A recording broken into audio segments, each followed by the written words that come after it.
So ayan, good morning mga idol. May tanong ito si Sir Emil dun sa nakaraang video natin. Ito yung tanong niya mga idol. Why po need mag-French?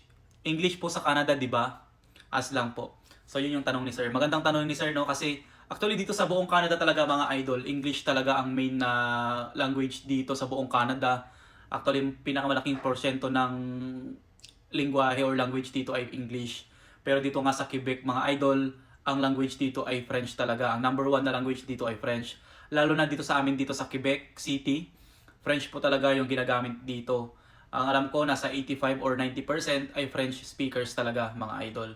So, kaya kami ang kailangan mag-adjust sa mga French na kailangan namin matutunan. Dito mga idol, hindi talaga sila masyado nakakapag-English.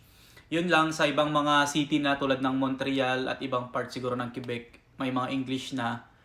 Pero dito sa Quebec City mga idol, talagang nire-reserve pa rin nila yung language nilang French mga idol. So yun lang, thank you.